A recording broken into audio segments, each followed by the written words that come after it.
FedEx Flight 705. Positive rate. Gear up, please. A routine trip from Memphis, Tennessee to San Jose, California. Little do the crew know they will soon have to defend themselves against a determined attack intended to kill them all.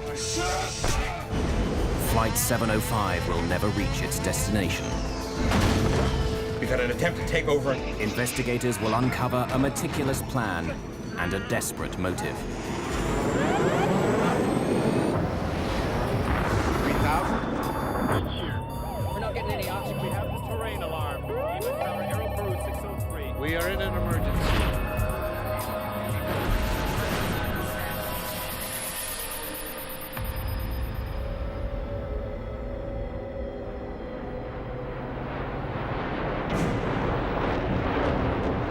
It's April 1994. A FedEx cargo plane is on its way to California. It's a perfect day for flying. Altimeters? 9s and 2s here. But behind the cockpit, in the galley area, a disaster is about to unfold. The pilots of FedEx Flight 705 are seconds away from an unprecedented situation. God almighty.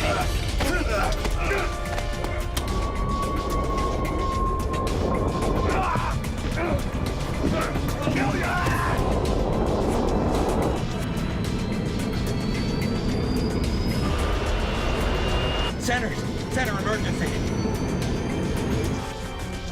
He's had an attempted takeover.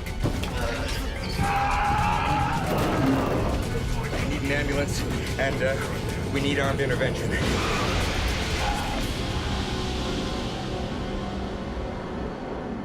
April the 7th, 1994. Worldwide headquarters of Federal Express in Memphis, Tennessee. Servicing 171 countries, the company delivers over 2 million packages per day and works to a tight schedule. Flying conditions are perfect at the Memphis airport. FedEx Flight 705 to San Jose, California is preparing to depart with a 3-man crew. Has the afternoon flight to San Jose got any jump seaters on it? None at all? 42-year-old Auburn Calloway is a flight engineer. He hopes to hitch a ride on Flight 705 for pressing personal reasons. Thanks. Employees have the privilege of free rides. They're known as jump seaters. 39-year-old flight engineer Andy Peterson is the first of the flight crew to arrive on the plane. Andy Peterson. Auburn Calloway. He's surprised to find Auburn Calloway on board. My first thought was, well, scheduling has gotten, it's also called someone else out for the flight, and now we've got 2 engineers, so I said hey to him and then asked him if he was going to be riding out to San Jose with us, and he said he was, that he was going to ride the jump seat out. Peterson, a 5-year flyer with FedEx, finds something unusual during his pre-flight check. The breaker switch of the cockpit voice recorder, or CVR, is in the off position. Puzzled, Peterson resets it. The CVR records all in-flight voice communications. It's a crucial tool for investigating air disasters. No large commercial airliner is allowed to fly without one. The cockpit voice circuit breaker, it had popped out, which meaning the power's off to the cockpit voice recorder. So I'd never seen that before, and I thought, well, that's kind of weird. 49-year-old pilot David Sanders and 42-year-old co-pilot James Tucker are next to board and prepare for departure. Callaway. You mind if I hop around with you guys, California? No, not at all. I don't see any problems today. Everything looks good. You play the guitar? I play at it.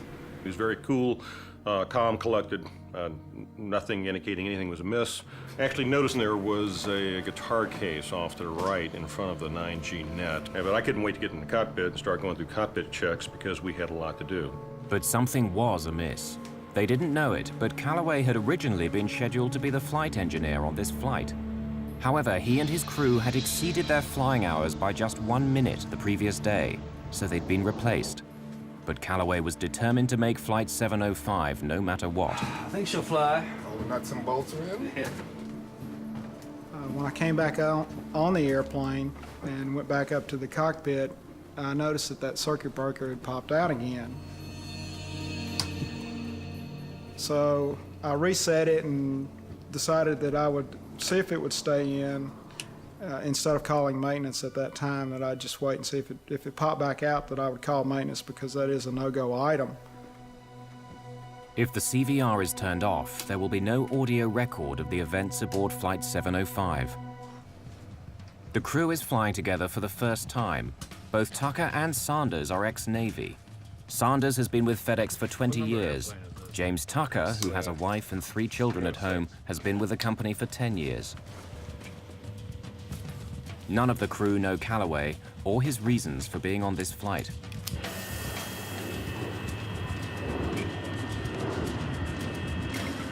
Express 705, heavy runway 27, clear for takeoff. Express 705 cleared for takeoff.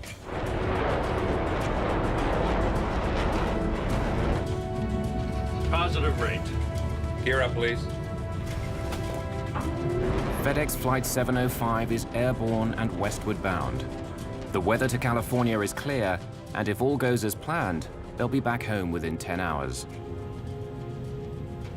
But back in the cargo area, Auburn Callaway is launching a different plan. A plan he's been shaping and reshaping for several days. Like the brilliant chess player he is, Callaway has thought out all his moves. Being bounced from the crew of Flight 705 today was an unexpected glitch, but nothing he can't cope with.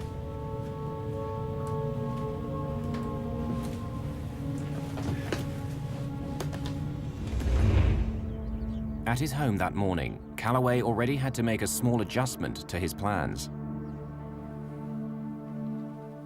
The flight bag he'd planned to take with him on his journey is in for repairs, so instead he packs a guitar case. As a company employee, he's unlikely to be searched, and a guitar case seems innocent enough.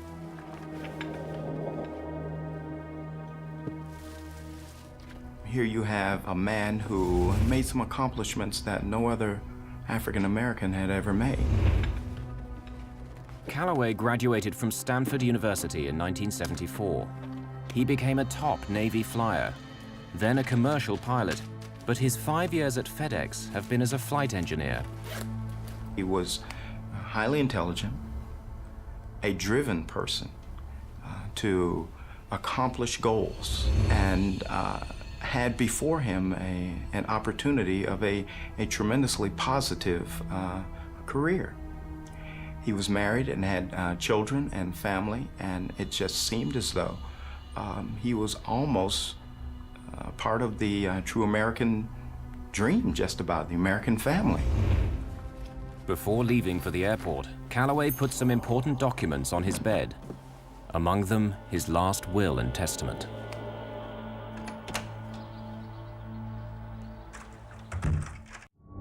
FedEx Flight 705 is several minutes outside Memphis, still climbing and passing through 5,800 meters. Jim Tucker is hand-flying the airplane, using control wheel steering mode and enjoying the clear afternoon skies. A couple of meters away sits Auburn Callaway. Behind him lie frustrated expectations of a brilliant career and a marriage that ended in tears. 2 minutes? 9s and 2s here. After takeoff is complete. Callaway has a terrifying plan. His guitar case is packed with several hammers and a spear gun. Out of sight of the crew, he gets his weapons ready.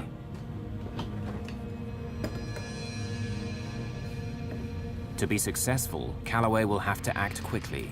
Speed and strength will be critical. Callaway is a former Navy pilot and a martial arts expert, so speed and strength come as part of the package. The original plan was to take out his original crew, which would have only been 2 individuals. One was a female, much smaller than the crew that he wound up facing on Flight 705. No, I live in Fisherville. Fisherville. Great spot. I had the cockpit door locked open. I noticed that Callaway was walking up into the cockpit. I just caught him out of the corner of my eye and basically saw his, his arm coming up, and I thought, well, he's just coming up to sit and talk with us for a while. Excruciating pain, blinding pain. So much, in fact, that I never lost consciousness, but I lost useful consciousness for at least 45 seconds. The crew is in shock and confused. What I saw was simply a face and his eyes and an object coming down at me. I didn't discern any emotion or hate or anger. I just saw a threat, and I didn't really know what the threat was because it's so shocking. And for a crew member who is a pilot in uniform to attack another pilot is unheard of in the airline industry. Although terribly injured, Peterson and Tucker are still alive. Get him! Get him! Get him! Calloway hurriedly retreats out of the cockpit. Unaware of each other's injuries, the crew starts to mobilize. Calloway has a backup plan. The spear gun stashed outside the cockpit is a deadly weapon. Sit down! Sit down!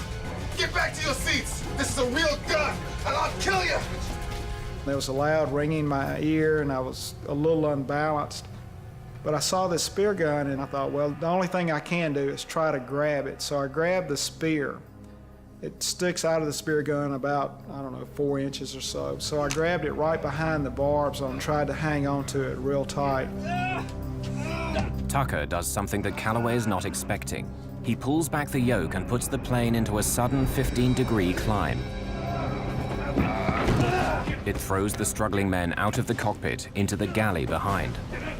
I had already figured out that what I had in my hands is probably one of the best weapons available, and that was the aircraft itself. Tucker has not been just a Navy pilot, but a combat instructor flying A-4s. His fighter pilot experience would prove invaluable in the next few minutes. I was looking at this whole situation as if it was an air combat maneuvering situation. Get him! We're taught in the Navy and the fighter community is that, the first thing you want to do is engage the bogey, engage the bad guy. You make him predictable by engaging him, and you use his predictability then against him, and then you kill the bogey. Get him! Get him! Get him! But the co-pilot doesn't stop there. Tucker immediately rolls the massive aircraft to the left in an acrobatic maneuver to try and disarm Calloway. The men roll along the smoke curtain to the left side of the plane. I knew that I had to do something very abrupt, very, very rough, and something that he would not be expecting.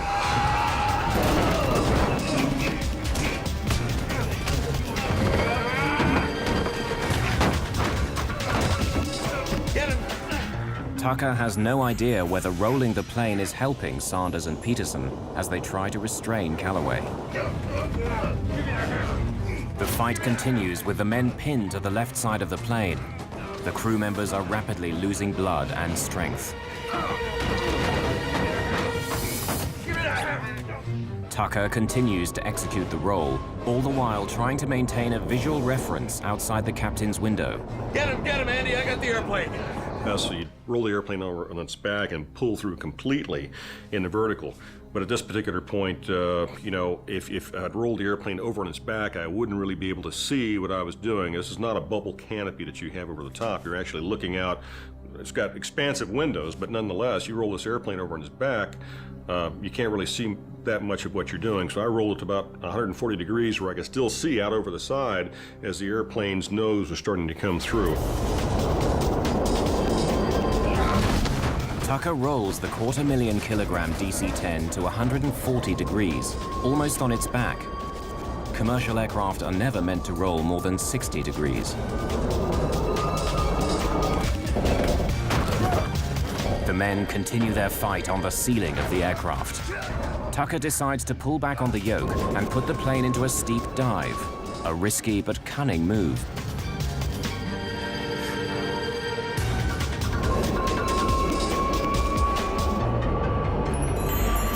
The G-force of the dive pushes the men back along the ceiling to the smoke curtain. The plane is traveling at a very dangerous speed. Tucker is making demands of the aircraft for which it was not designed. DC-10s are never meant to be flown past 695 kilometers per hour. Tucker is over 800 kilometers per hour. No DC-10 in history has been flown so fast and survived. The airspeed indicator was maxed. It was all the way to what we call the barber pole. Couldn't go any faster, but you could tell that you were going quite a bit faster because of things you don't normally hear in a jet that size. And one is the incredible amounts of sound, of wind coming across the cockpit. The plane approaches supersonic speed. With the increased airspeed, the airflow over the stabilizer becomes disrupted. The elevators begin to flutter back and forth. If the flutter becomes more pronounced, they may become inoperable, and Tucker will no longer have the means to pull the plane out of the dive. If I didn't pull out soon, the airplane was probably going to come apart because I was getting into a phenomenon known as Mach tuck, where the airplane is pitching over because the airspeed is increasing so much. The wind flow over the surfaces of the wings is doing things that it's not even designed to do. The injury to the left side of Tucker's brain is beginning to paralyze functions on the right side of his body. Tucker notices something alarming. The plane is traveling at this incredible speed because the throttle levers have been left in their automatic climb setting from takeoff. The DC-10 is now in a vertical dive with the engines at nearly full power. Tucker must release his only usable hand from the yoke to pull back on the throttles. With power reduced to idle, the DC-10 is still not out of danger. Despite Tucker's maneuvers, Calloway is gaining the upper hand. Calloway hit me with the third blow, which was in the top of my head, nearly rendered me unconscious. I began to gray out. At that very same time, it occurred to me we might lose this thing. As Tucker starts to pull the plane carefully out of the dive, the elevator flutter increases. Balance panels, counterweights that help the pilots manipulate the elevator, break free and begin to wrinkle the skin of the stabilizer. Tucker fears that if he pulls back too hard during the dive, all the surfaces on the tail section would be in danger of coming off.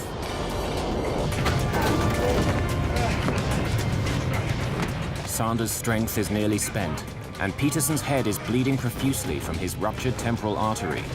Somehow they manage to pin their attacker down. The G-forces began to be reduced as he began to level off from pulling out of the dive. I saw the hammer in Calloway's hand. I then reached for the hammer with both my hands and pulled the hammer out of his hand. Sanders believes this is a turning point. The plane is safe for the moment.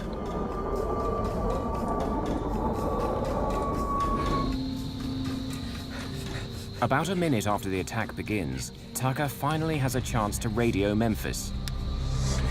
Center emergency.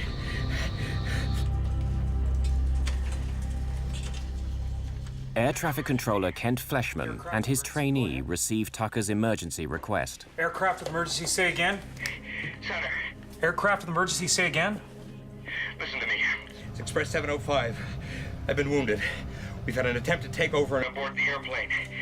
Give me a vector, please. Back to Memphis at this time. Hurry. Express 705, fly heading 095, direct Memphis. 095. direct to Memphis. Get me an ambulance and alert the airport facility. Hey, Memphis, you still with me? Affirmative 705, descend and maintain 10,000. Fleshman takes action in case the hijacker has a gun. If he can get the plane below 3,000 meters, a bullet hole in the fuselage will not cause explosive decompression. Tucker hears the fight increase in the galley. Again, he uses his only weapon, the aircraft. The maneuver throws the men onto the side of the plane. Let go of the spear! Look, just keep talking to me, okay? Express 705, affirmative. If you need an ambulance, stand by and we'll get that for you. Yeah, we need an ambulance, and, We need armed intervention as well. Make sure and notify the SWAT team he's asking for armed intervention. Fleshman recognizes the term armed intervention as the most serious request from a pilot. It means they want armed officials to storm the plane upon landing. Memphis approach has to be alerted. We have an emergency, Express 705. He's had an attempted takeover on the aircraft. He's had an attempted takeover. Okay. Radar contact, put him on 119.1. Paul Candelino, a 44-year-old veteran controller, now spots Flight 705 on his radar screen. But something's wrong. The plane is heading away from the airport. It looks like the hijacker has seized the plane. Co-pilot James Tucker is pushing the DC-10, his best weapon, to its limits. He now throws the wheel round, flipping the massive plane in the opposite direction.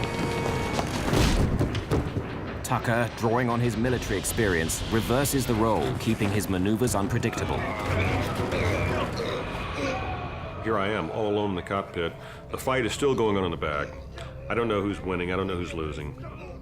That was about the only time I really had time to be frightened, and it was a very horrifying situation at that point, thinking that quite possibly Auburn was winning. Sanders and Peterson momentarily subdue Callaway. Put it on autopilot. They get back here. All right, Jim. The captain's yelling at Tucker to come and help, but he's the one flying the plane. Express 705. I've contact Memphis approach on 119.1. They are aware of your emergency. Jim. Quick, Jim. Request a single frequency approach. Single frequency approach, roger. We'll pass that along. 119.1. Put it on autopilot. Come on, Jim. Quick. Get back here. But you have to understand that that's probably the strangest request that I've ever had, come my way, because here I am, the only one up front in the cockpit now, and for me to go ahead and get up and go to the back means I've got to, first of all, stand up, which I didn't know until the particular time I tried to stand up. It was very, very difficult to do so. Jim Tucker, with a fractured skull and only one side of his body functioning, puts the plane on autopilot and struggles out of his seat to help. Okay, wait a minute, I'm coming. Autopilot.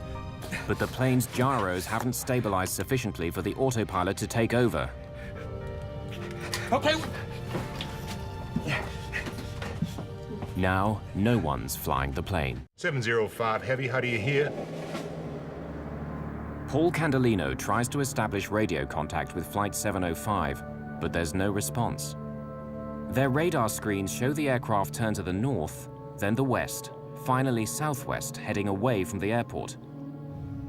There's only an eerie silence. Anything could be happening on board the plane. As I stepped into the forward cargo area, I was absolutely amazed at what I was seeing. There are papers everywhere in the back. You can see where the jump seats, which is just a normal commercial airline seat, has had the covers torn off. There's bloody footprints on the top of the ceiling. There are coats that have come out of closets. It's total carnage in the back. Sanders has disarmed Callaway and handed the spear to Tucker. You move up to it. You keep him contained. I'm going to get the airplane. Go get the airplane. They decide that Sanders, the captain, should fly the plane back to Memphis. You take this. Tucker wants the weapons as far away from Callaway as possible and asks Sanders to take them with him to the cockpit. In an emergency situation, it's expected that the captain of the airplane will fly the airplane. I was in somewhat of a daze because of the fight. I wasn't sure of the direction of the airplane. I wasn't sure of the condition of the airplane, but it appeared to be flying okay.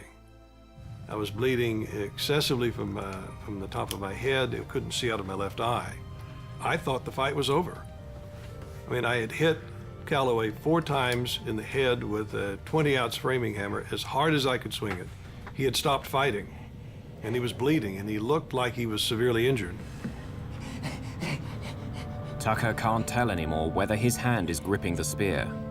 The blows to his head have caused a blood clot on his brain and have damaged his sense of touch. Sanders, safely back in the driver's seat, must get the plane on the ground, and fast. Memphis, can you hear me? Is this Express 705 Heavy? 705 Heavy, yes. Express 705 Heavy, Memphis. Roger, I do hear you. You can proceed direct to Memphis if able. Expect runway 9er. Altimeter is 30.29er. You understand we're declaring an emergency. We need security to meet the airplane. We'll stop on the runway if we can. Captain Sanders, without his glasses and with blood dripping into his eyes, thinks that the plane is on a course back to the airport. But it's still heading southwest, away from Memphis at over 550 kilometers per hour. Roger. Express 705 Heavy, is the situation under control or is it still in progress? We appear to have it under control. Candelino wants to warn the pilot, but he's afraid the crew may still be under attack and trying to mislead the hijackers by flying in the wrong direction. Express 705 Heavy, are you able to turn toward the airport? Yeah, give me a vector. 100 Vector Memphis. Sanders takes the plane off autopilot and sets a course back to the airport. We're turning to the airport now. For now, aboard the DC-10, the situation seems under control, but a potential disaster is only moments away. At the Memphis airport, emergency personnel begin to move into position. We need security to meet the airplane. We'll stop on the runway if we can. A FedEx cargo plane is about to land after a would-be hijacker tried to seize control. All members of the crew are badly injured. Paramedic David Teague is one of the first to get the call. They came over the loudspeaker system from the air traffic control center, and I was new to the area, so I wasn't able to understand them real well. But I got the words hijacking and some other stuff, and was advised that there had been a hijacking on an airplane, and then dispatched us out to the runway where the plane was going to be landed. The airplane is heading for the safety of Memphis Airport, but that in itself presents another scary possibility. The aircraft is more than 16,000 kilos over the recommended landing weight, with more than 38,000 kilos of fuel still in its tanks. In most emergency landing situations, there's time and opportunity to dump any excess fuel. But Sanders knows the switches and levers are too far away to access safely. You'd have to get up and go back to the engineer's panel where the fuel dumping switches are and set up the engineer's fuel panel to dump fuel. So it's virtually impossible for, say, the captain to dump fuel while he's attempting to fly the airplane. In the galley, Auburn Calloway still hasn't given up the fight. Calloway drags himself towards the jump seats with Peterson and Tucker on top of him. He hopes to gain enough leverage to get back on his feet, where he'll have an advantage. This is certainly a fight against the clock. Auburn's getting stronger. I know we're getting weaker. I knew if he ever got back in the cockpit, we were history. I just knew we had to keep him. Somehow, we had to keep him from getting back in that cockpit. Approaching 7,000 feet, the fight in the back started again. And it was as violent and as loud as when I was in the back in the midst of the fight. It became so violent and loud that approaching 7,000 feet, I decided that I was going to level the airplane, turn on the autopilot, go to the back of the airplane, and kill Calloway. It was so severe, I thought that had to be done. The DC-10 is less than 40 kilometers from Memphis Airport. Is he under control? I don't know. The sound of the struggle worries Sanders. He decides this has to end. I released the seatbelt, climbed out of my seat, headed to the back of the airplane, and Jim Tucker said to me, "David, I think we have him under control now." I said, "Are you sure?" Yeah, he is. He said, "I think we have him under control."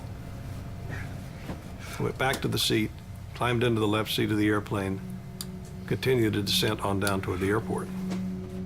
Express 705 Heavy, verify the situation is still under control? Yeah, it's sort of under control. The wind is 03015, cleared to land runway 9er.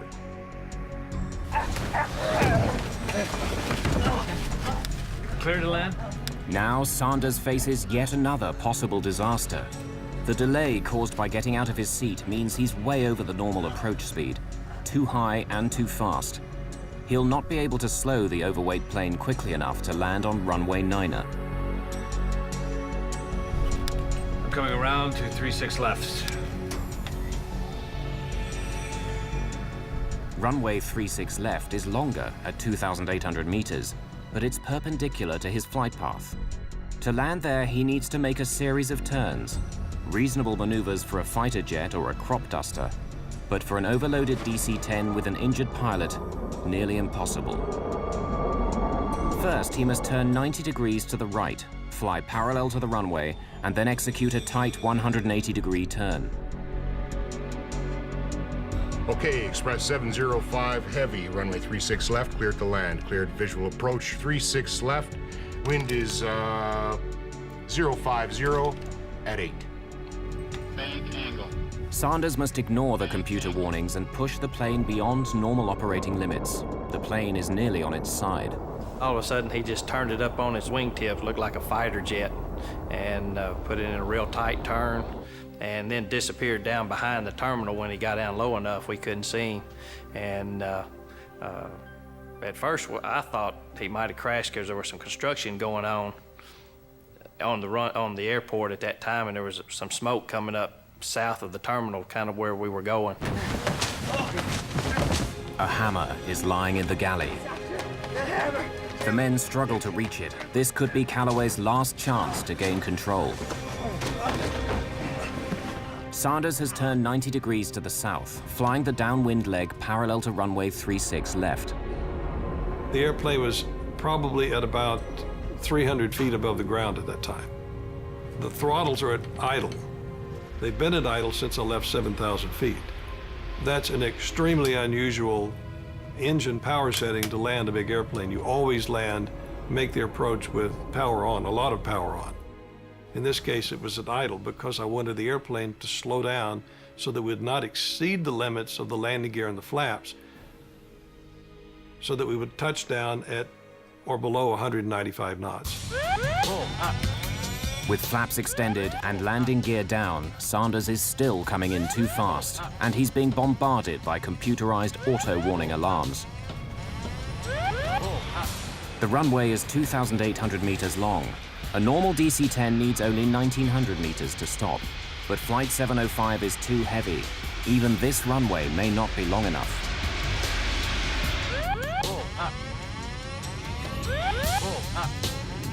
Peterson manages for the first time in the fight to get hold of a hammer, but is extremely weak due to blood loss. You gotta hit him, Andy, you gotta hit him! I was almost like pleading with him, and I told him, I said, Andy, you know, you gotta hit him. You know, he's about ready to, to take us down. And I guess I gave him kind of a blank stare of, what are you talking about? And he looked at me real stern, like a father would look at his son, saying, you've got to do this.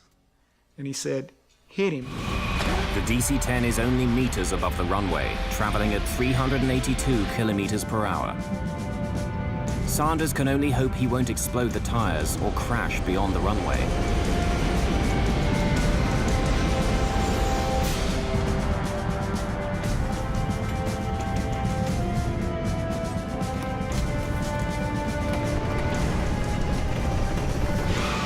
Luckily, all 10 tires withstand the landing impact.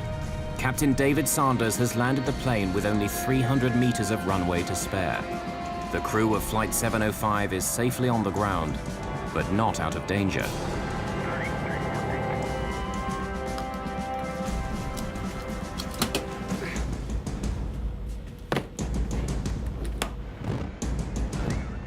The chute is covered with kind of a talcum powder, so it won't stick when it needs to be deployed, but it made it slick trying to go up. The police and firemen tried to climb up the slide. One fireman made it almost all the way to the top, and I leaned out the door of the airplane and pulled him on board. Who's the bad guy? That's the attacker. There was blood all over the floor, all over the ceiling. The seats in the little area were just covered with blood. Teague is thrown a pair of handcuffs.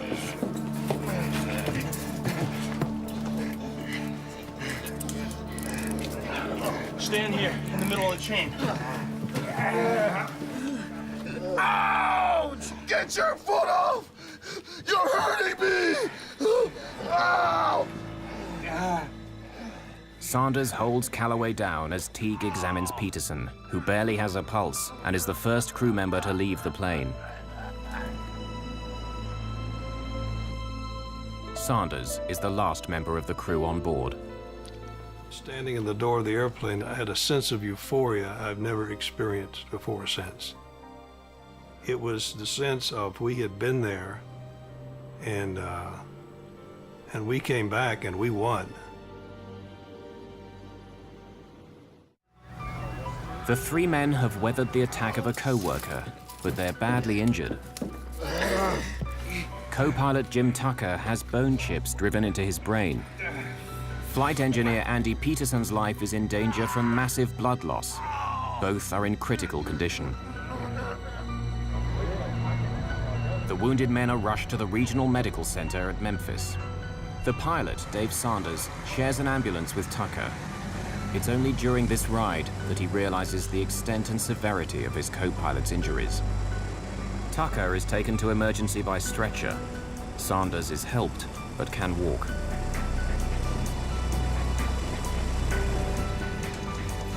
Restrained and under guard, Calloway is also taken to the same emergency facility. But the important question still remains: why did Auburn Calloway attack the crew of Flight 705? The full story is beginning to unfold.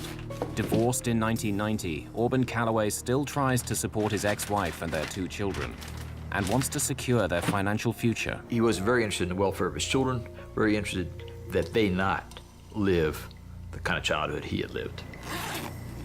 The evidence for a suicidal mission against FedEx grows as investigators search the aircraft and find a letter to Calloway's estranged wife. Dear Pat, I want you and the kids to know that I lived for you.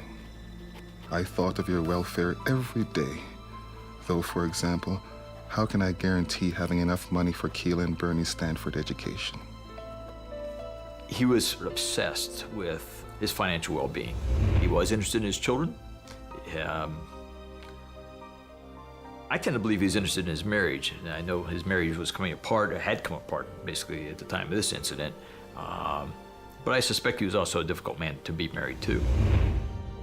By April the 7th, 1994, Calloway may be thinking his career is over. Life had been one disappointment after another. The failed marriage, the kids he can't afford to send to university, the brilliant pilot who ends up as an engineer on a cargo plane. And now even that may be about to go. The following day, he's supposed to report to a FedEx hearing about falsified information he'd given the company. During our investigation, it appeared that he had overestimated the number of hours of flight experience that he had, and that the company was taking a look at this. Calloway may be afraid he'll be fired. At just 42, his professional life could be finished. He comes up with a solution. The goal is to leave my children well off. The goal is to escape, I guess, the pain of this life.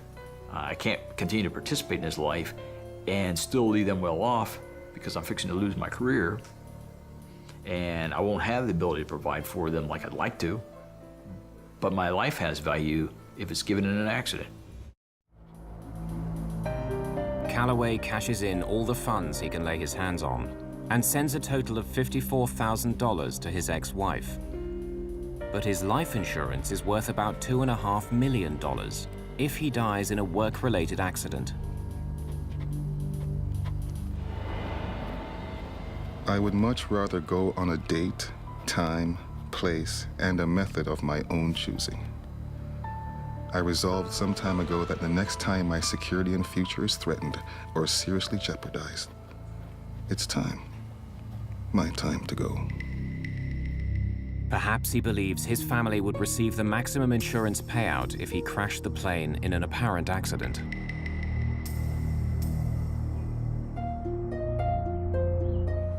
If this was Calloway's idea, he was planning it perfectly. He was armed with unusual weapons for a hijacking, hammers and a spear gun. After injuring the crew, he could take control of the plane. A bomb or gun could leave traces at the scene of a crash, but if investigators found a spear gun or hammers, it would be very difficult to tie them to an attack on the crew.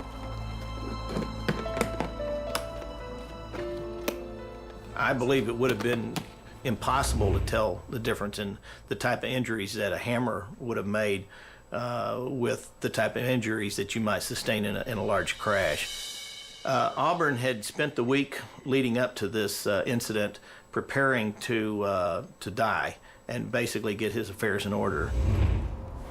Calloway even goes to a lawyer to change his will before boarding the FedEx flight. He left his will and testament on his bed so that it would be easily found. For any crash to look like an accident, there is a key obstacle: the plane's cockpit voice recorder. Switching off the CVR's power would disable any recording. I think she'll fly. As long as all the nuts and bolts are there. Yeah. If Peterson in his pre-flight inspection discovers the thrown switch, it would be a setback. But Calloway would know he simply has to fly the airplane for half an hour. That's the length of the tape's recording time. After 30 minutes, any incriminating recording would be gone forever. I think he was going to do something very, very horrible with it. The flight of FedEx 705 took about 30 minutes, but the impact it had will last for years. He was convicted of attempt aircraft piracy, an offense that carried a minimum of 20 years confinement and up to life in prison. Although Auburn Calloway pleaded temporary insanity at his trial, the jury didn't believe him and found him guilty. On August the 11th, 1995, he was sentenced to life imprisonment in a federal penitentiary. He has no chance of parole. The pilots on Flight 705, they are the real heroes. It is amazing that they were able to do what they did, given the injuries that were inflicted upon them. When someone's struck with a hammer on the skull, there can be linear radiating cracks that go out on the skull. And then if it's hard enough, there may well be in-driven bone right at the site where the hammer head hits the skull and drives it into the skull. This is a replica of my skull cap. It was put together by use of a CAT scan protocol to give the proper shape of my skull and also the shape of the defect that we're dealing with here. This is the area that I was hit on the left parietal. For a year and a half, I was actually walking around in this configuration. It took 2.5 years to recover completely because I had to learn how to walk, talk, and chew gum all over again. I had 3 major operations. I operated on him twice more after his initial injury and then followed him through his rehabilitation. They can fashion a piece of material to fit the exact size of the defect, the shape of the skull, and of course the thickness of the skull as well. It's a blown acrylic called an HTR, or hard tissue replacement. He had difficulty with speech, difficulty with sensation and motor strength on the right side, and he came back to where he can now probably, if he wanted to, break my fingers with a handshake. On May the 26th, 1994, the crew of FedEx Flight 705 was awarded the Airline Pilots Association Gold Medal Award for heroism, the highest award a civilian pilot can receive. However, because of the legacy of their injuries, none of the crew has been certified as medically fit to fly commercially. I always thought, I'm gonna fight, I'm gonna overcome this thing. Except that that's when they found out that I had a slight seizure disorder. I'm seizure-free, but it's because I had to take medication. And the only way for me to be able to fly without somebody with me is to be off of medication. At this particular point, it's been ascertained that I'll never be able to do that. I'll be on medication for the rest of my life. I miss the flying. Every time I see an airplane go over, I wonder where it's going. So I miss that part of it. But I really cherish the fact that, I'm still alive and able to be with my family. The bond of pilots and what you do together in the airplane and outside the airplane and all that, I miss that. I miss it very much. A young boy's life hangs in the balance as the PJs scramble to reach him. Will they get there in time? Find out in brand new Inside Combat Rescue tomorrow at 9.